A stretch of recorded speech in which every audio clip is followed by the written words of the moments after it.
Howdy fellers. The sun's setting down on a beautiful Saturday evening. Out here trying some of these imitation beers. This beautiful ugly hunk of metal right here is the fuel tank off of the old roller compactor there sitting out in the driveway that I've been working on. And it looks as though it does because it went through a fire. This is the cruddiest fuel tank I've ever seen. I actually strapped this thing to the tire on the tractor with a length of chain and some nuts and bolts in it and a little bit of diesel fuel and drove the tractor around for several miles.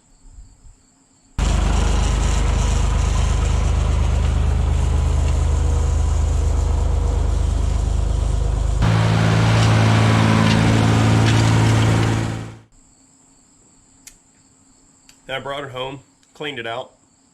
It was still disgusting inside. So I took it back down to the church where I have my gas-powered concrete mixer, and I strapped it right onto the old concrete mixer there because you can adjust the angle on it, you know. I put the same chain and nuts and bolts and odds and ends back in there to kind of beat around on the inside. Doing a little bit of fuel tank cleaning down here today. And I'll let that thing spin for probably, I'd say a good 4 hours, and every half hour I'd go out and rotate it a little bit so that the chain would beat onto a different surface inside of this tank. This is a really heavy tank. This is not like a paper thin, like a motorcycle tank or something. This is made out of like at least 1/4 inch steel. It's heavy. And I brought it home and I cleaned it out, and it's still filthy inside. And I should have been recording all this. I did record the tractor portion. But my last thought was, like, when you really superheat metal, it tends to clean itself off. See, it shed all the paint off and everything. So I built a fire, and I kind of just plopped this thing right down in the middle of it and let her cook for a few hours. And it did take off some of the rusty scale inside, but not nearly as much as necessary. So I got two final options here the way I see it. One, I could dip this thing down in a barrel full of water, salty water, drop the old battery charger in there and do a little bit of electrolysis on it. I've never tried that, but I've seen some pretty impressive videos of it. I wouldn't mind trying it. And then if that doesn't work, I'm just going to call it. We're just going to cut the end of this tank off and really get in there with a grinder and just clean all the garbage out of it, seal it good, and weld the end back up. Because I'm out of patience with this. It's been too much time invested in cleaning a stupid fuel tank. Anyway, we're going to try the electrolysis dip first. And I've been doing some little bit of research and watching. Hopefully this works, but any of you guys that have tried this, drop down in the comments if you see me doing something wrong. Or just let me know in the comments if you've done electrolysis and you think this will work. Or just let me know if you think I'm stupid. Choice is yours. So right about now, you're down in the comments typing out your comment about how silly I am. And I'm just showing you the inside of this fuel tank. And hopefully you guys can kind of get a hint of how crusty and rusty this thing is in there. A lot of scale. I've gotten rid of, you know, probably a good 70% of the crustiness and goo and schmoo that was in there. But I mean, it's still very, very bad. So there's plenty of scale and everything else that needs to come out of there yet. So hopefully the old electrolysis will do its thing for us.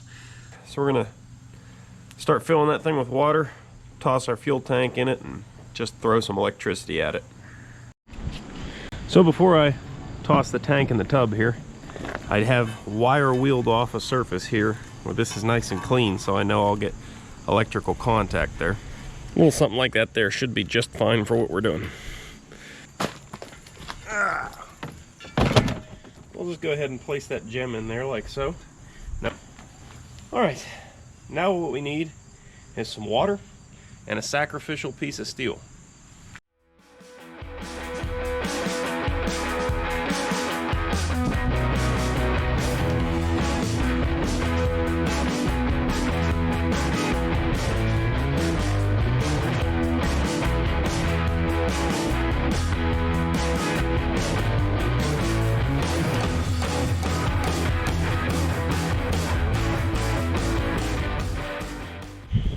Well, I nearly just lost the whole electrolysis rig there.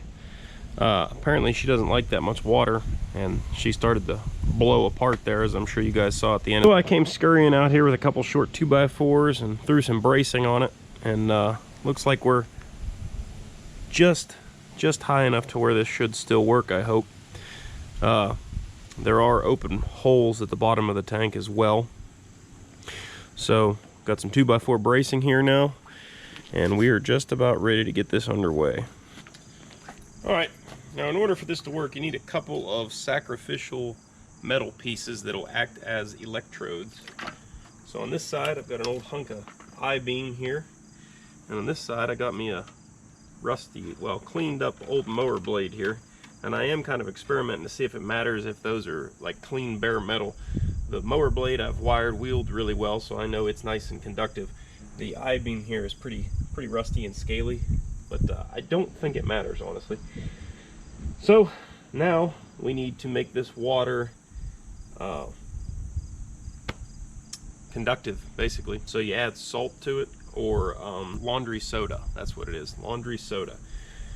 Sprinkle some of that in here, and then we will hook up our battery charger and let it do its thing. Okay, so I picked up this Arm & Hammer brand laundry detergent. This actually contains sodium carbonate. That's all that matters, I guess. This is the more expensive version because it's got the OxyClean crap in it. But I've done a fair amount of looking around online trying to figure out if there's a certain amount of this stuff that is better or worse. And pretty much from all the digging I found, it just pretty much says that the more the better. So we'll just sprinkle a good bit of this in here. I'll put probably 4 scoops in here, and it's gonna make the water a bit cloudy, a bit harder for you guys to see what's going on. But from my understanding, this just makes the water more conductive and makes the electrolysis process go a bit faster. So also going to stir that around a bit in there, because you kind of got to dilute it in the water. Got everything set up, hooked up, and running. And what we did here, you take your battery charger, and from what I understand, the more amperes the better, but I wouldn't go so crazy as to get one of those like starting chargers or anything. And I've hooked up the negative to the yellow wire here, which runs to our tank, the thing that we're getting cleaned, and the positive terminal here hooked up to the white wire, which is running to our sacrificial electrodes, and I've placed one on either side. And I just plugged it in a second ago, and you can already see it's working here. I don't know if you guys can tell on camera, you got some shadow, but it's like churning up some stuff here, so that's pretty neat. I don't know that much about electricity, I'll be honest, but I don't think it's advisable to go dipping your hand down in there right now. There, I think you guys can start to see some of the haze coming up from down underneath, so that's pretty cool. It's working really quick, so that's really neat to me. So we are gonna let this sit. Probably gonna take a couple days. I'll probably have to pull the tank out, wash it off good, and put it back in. But from the pictures I've seen online and stuff, this is my first time doing this, but from the pictures I've seen, this whole top of this tub is going to get pretty scuzzy pretty quick. So, be interesting to see how that goes. Also, something worth mentioning, if you don't have one of these old school battery chargers that just puts out 12 volts no matter what, like, you know, you touch the ends together and it sparks, it's not going to work. You got to have one of these kind of chargers. If you have one of these newer, like a maintainer type of charger, like a little float charger like this, that's not going to work for you, because these don't actually put out any voltage unless they can detect voltage. So that's like, even if you put them on a really low battery, sometimes they won't even charge because they don't detect enough voltage to start working. So you got to have an old school charger, which I can't even find anymore. I actually tried to buy one, I can't find them. So if you guys know where to get those kind of battery chargers, drop me a comment, let me know.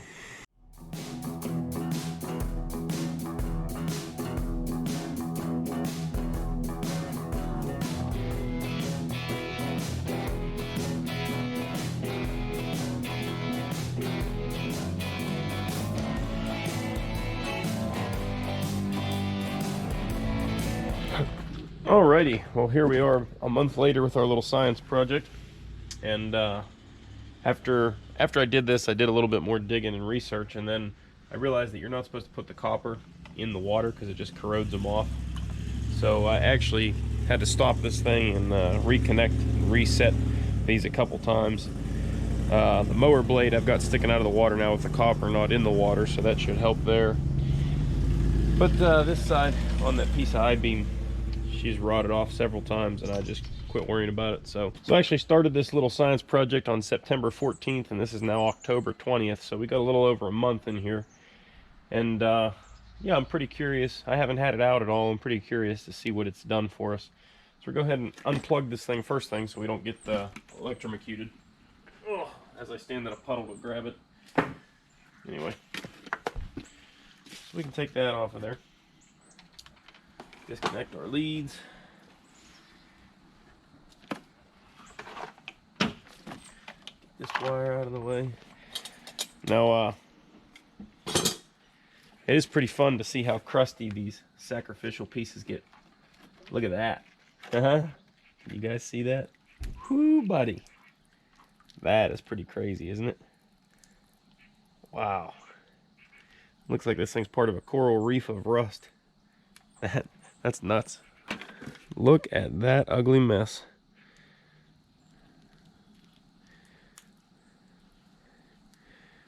That's pretty crazy. Look at that. Ugh. Let's see what the I-beam looks like now. Ooh, it's bad. Ooh, it's bad. Look, there's literally stalactites or I don't remember if tights come up or down. But anyway, yeah, they're all over it. That is wild. I mean, just look at the buildup. Look, there's like a pocket in there. Good Lord. And that has just completely clouded our water up, moving that thing. It's looking pretty clean at first glance.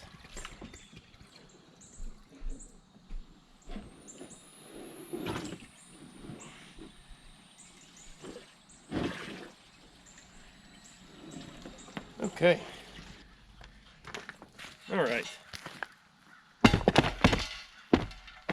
Ugh.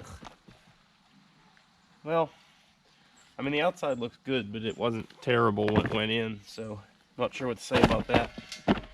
The inside, however, from just a little bit I can see and feel here, we still have some scale. It definitely seems like an improvement. We'll go ahead and get a flashlight and shine it in there and show you guys. Well, there's the outside. And like I said, it wasn't awful when it went in there. This side here is a little bit better. You know, it's clean. Heck, even down here where I had the lead fixed, I mean, it's bare metal, clean. The disappointing part here is on the inside. As you guys can tell, there's still considerable amounts of scale in there, rust. I was really hoping that the electrolysis would be able to get that out of there without having to open up this tank. I've got one last option before I go full-blown crazy and just cut the end out of the tank there and clean it and weld it back together. And that is muriatic acid. So this is plan C or D or whatever number or letter we're on. Muriatic acid is some serious stuff.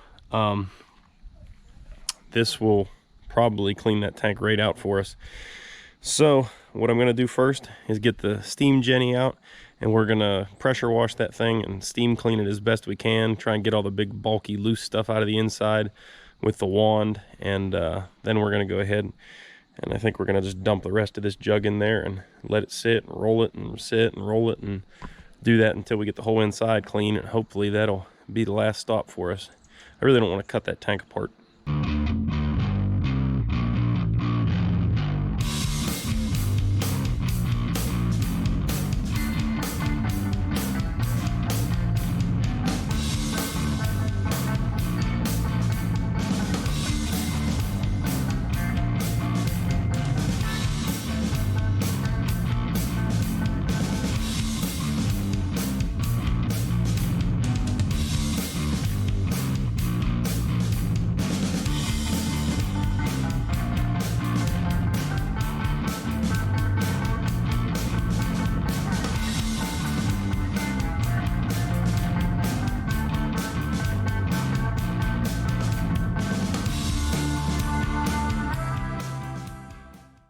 Alright, so our little steam cleaning here helped immensely. I've already rinsed it out 2 or 3 times now. As you can see, hopefully you can see, anything that I was able to hit with the steam Jenny is pretty much clean enough for sealing up. However, though, I'm still seeing places where I wasn't quite able to get with the steam Jenny. I know it's hard to get you guys in there to see, but I think I'm going to go ahead and still do the acid routine here, just to make sure this thing's nice and clean, because the diesel, you really don't want to be sucking up crud. I mean, I have a filter set up on it, but still, you just don't need no more headaches. Okay, well, I'm going to have to throw a quick coat of primer, at least, on this tank before I do the acid thing, because you can't use that acid inside here. It puts out some bad fumes, so you got to do it outside, and as you saw, outside's pretty wet, so this bare metal, it's already starting to flash rust a little bit on me. So I'm going to clean this thing up real good, real quick, and go ahead and give her a little spritz with the old primer.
Well, there it is. It ain't real pretty, but it ought to keep the rust at bay for now until I can, I mean, I kind of want this thing to look halfway decent, so I might actually sand a couple runs out of it and put a decent coat of something on it when I'm done.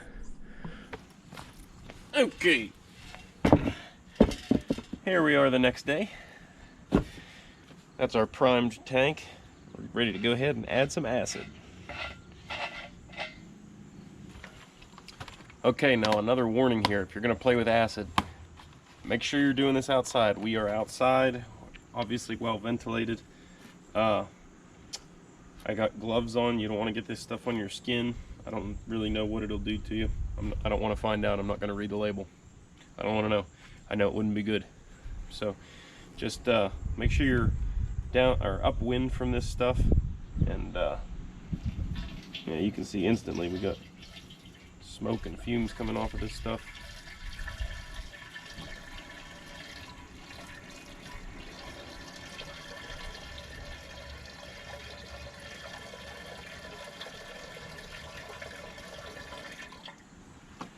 I'd probably just put half that jug in there. We're going to call that good for right now.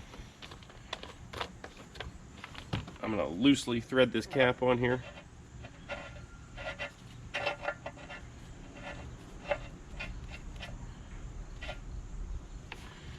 Alright, now just throughout the day here I'm going to rotate it back and forth.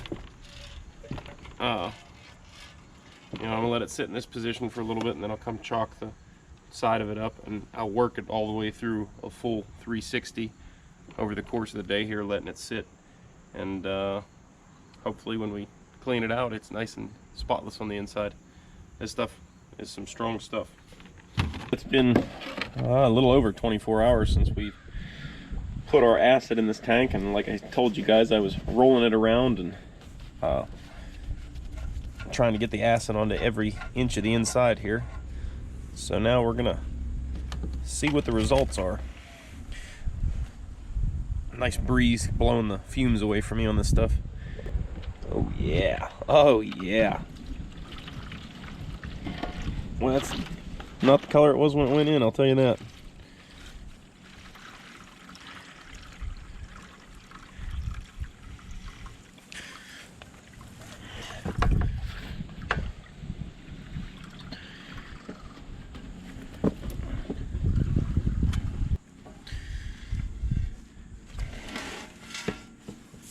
all the acids out, let's go ahead and flush the tank out with some water.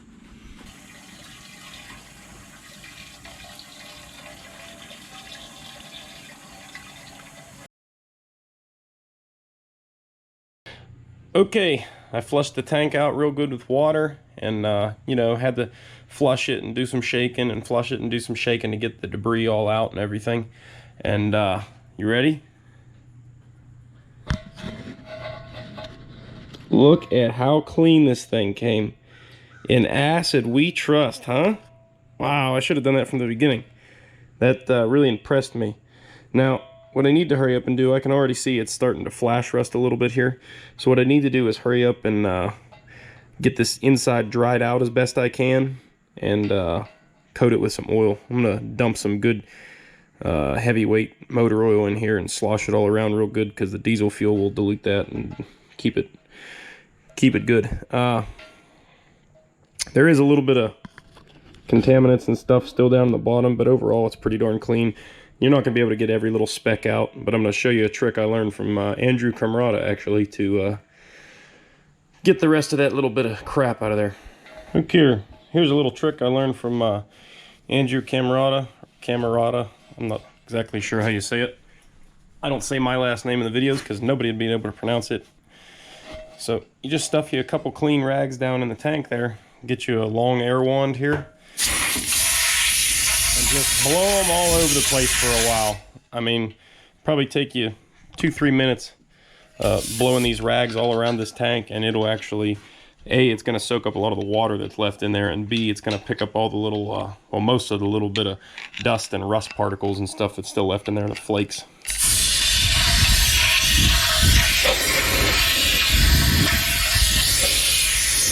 Now you just fish your rags back out of there.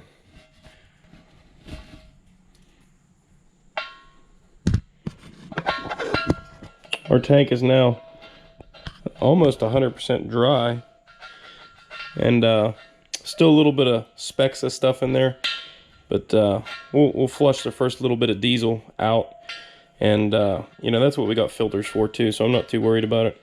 There's a brand new filter on that roller, so it's going to take quite a while for that to clog up from that little bit of stuff. Alright, I put our plugs back in the bottom of the tank. And I'm fully aware that there are products that will seal and coat up tanks like this so that they won't rust again. And I sure wish I had the foresight, or forethought rather, to go ahead and order some of those so I'd have it on hand when I did get this clean. But I didn't. So rather than just let this thing rust back over again, I'll go ahead and dump some 1540 in there. What does it say? I think this is 1040. Yeah. 10W40 diesel oil in there. Probably just dumped in half a quart or so. And I'm just going to put the lid on this thing and slosh it all around and make sure that every square inch of this tank gets a good coating on it. And then we're going to be ready to clean it up and paint it. I'll tell you guys right up front here, I don't know what I'm doing. I'm just that guy that went to Harbor Freight and bought a paint gun, and I'm completely guessing here. Tell me what I'm doing wrong in the comments. Something's way wrong, eh?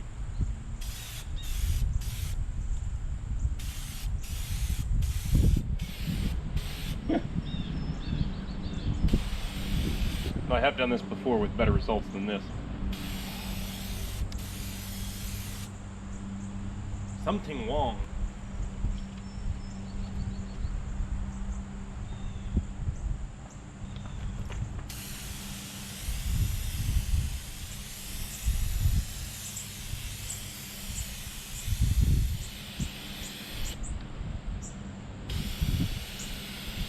There we go.